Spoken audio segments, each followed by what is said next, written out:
ইংরেজিতে সময় কিভাবে বলবেন আজকে আমি তোমাদের কিছু সহজ বাক্যের মাধ্যমে শিখিয়ে দিব কিভাবে আমরা ইংরেজিতে সময় নিয়ে কথা বলতে পারি বা কিভাবে আমরা ইংরেজিতে কয়টা বাজে সেটা বলতে পারি এবং আজকে কিভাবে ইংরেজিতে সময় বলতে হয় সেই বিষয়ে কিন্তু আজকে আমরা পুরোটাই শিখতে চলেছি।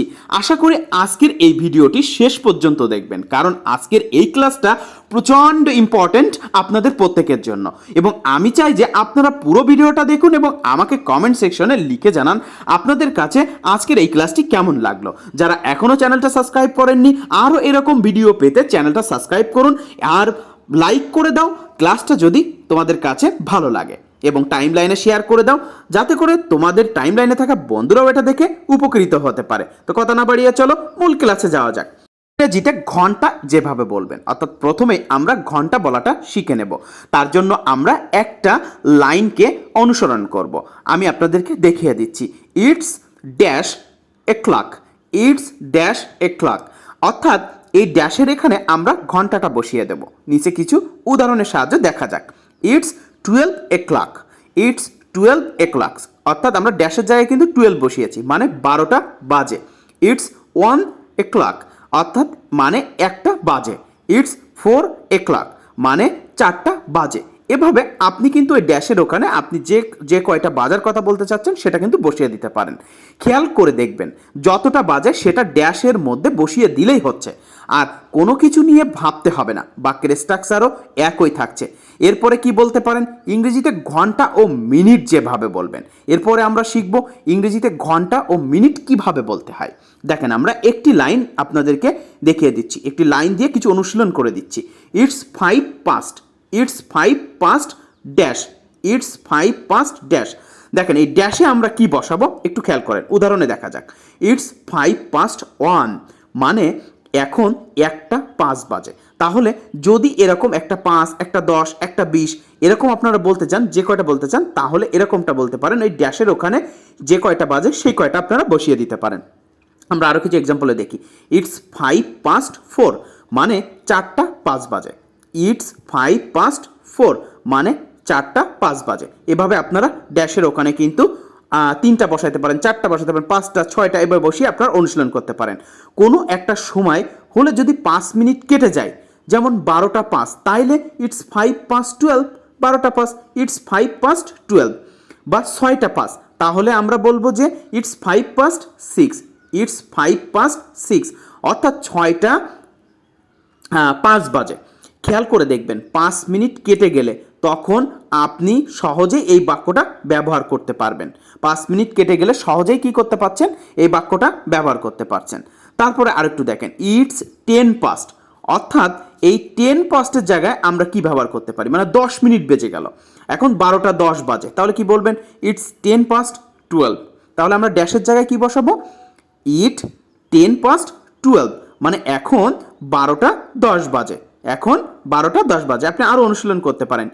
ইট 10 past 6, মানে এটা 6টা 10 বাজে। ইট 10 past 6, মানে 6টা 10 বাজে। ইটস 10 past 3, মানে 3টা 10 বাজে। 3টা 10, 6টা 10, 12টা 10, যতটা বাজে সেটার আগে ইটস 10 past লাগিয়ে দিলে আপনি বুঝতে পারবেন যে কয়টা নির্দিষ্ট সময়ের পর 10 মিনিট কেটে গিয়েছে। এরপর মনে করেন it's a quarter past, it's a quarter past dash, it's a quarter past dash. এই ড্যাশে আমরা কি বসাবো একটু খেয়াল করে দেখেন। ইটস এ কোয়ার্টার পাস্ট 12, মানে 12টা 15 বাজে। ইটস এ কোয়ার্টার পাস্ট 12, মানে 12টা 15 বাজে। তাহলে আপনি যদি অন্য আরও 1টা 15 বাজে এরকম বলতে চান তাহলে কেমন হবে দেখেন। It's a quarter past 1, it's a quarter past 1, মানে 1টা 15 বাজে। এই ধরনের সময়গুলো যেমন 12টা 15 বাজে, 1টা 15 বাজে, 3টা 15 বাজে, 4টা 15 বাজে, 10টা 15 বাজে, এই ধরনের সময়গুলো আমরা এই স্ট্রাকচারটি ব্যবহার করি। যেমন সেটা কি, ইটস এ কোয়ার্টার পাস্ট। কি ব্যবহার করি, ইটস এ কোয়ার্টার পাস্ট। এমন আরও একটা স্ট্রাকচার হলো ইটস 20 পাস্ট, ইটস 20 পাস্ট। তার মানে হচ্ছে এই ড্যাশে আমরা কি বসাবো, ইটস 20 পাস্ট, এবং ড্যাশে যে কয়টার কথা আপনি বলছেন ঘন্টা, সেই ঘন্টাটা বসিয়ে দেবেন। ইটস 20 past 12, মানে 12:20 বাজে। ইটস 12:20 মানে 12:20 বাজে। ইটস 10:20 মানে 10:20 বাজে। ইটস 6:20 মানে 6:20 বাজে। তাহলে একটু খেয়াল করুন, আমরা ইটস 20 এখানে ঘন্টাটা বসিয়ে দিচ্ছি, তার মানে 12:20 বাজে, 10:20 বাজে, 1:20 বাজে, এরকম সময় আপনি এই স্ট্রাকচারটা ব্যবহার করতে পারেন। এখন আমরা দেখি ইটস 25 ইটস 25 এই ড্যাশে আমরা কি বসাবো? দেখেন ইটস 12 মানে 12:25 বাজে। ইটস 11 মানে 11:25 বাজে। ইটস 3 মানে 3:25 বাজে। তাহলে কিন্তু বিষয়টা কিন্তু অনেক দারুণ। এরপরে মনে করেন ইটস 1/2, তাহলে কেমন হবে? ইটস 1/2। তার জন্য আমরা কি ব্যবহার করতে পারি? দেখেন 1/2 এই ড্যাশে আমরা যে কোনো ঘন্টাটা বসাতে পারি। ইটস 12 মানে 12:30 বাজে। ইটস 3 মানে 3:30 বাজে, মানে 1/2 মানে আমরা এখানে 30 ধরে নিচ্ছি, অর্থাৎ আমরা যেটাকে হচ্ছে 2:30 বলি, 1:30 বলি, 12:30 বলি, এটাকে কিন্তু আমরা 1/2 ধরে নেব। তাহলে কি হচ্ছে?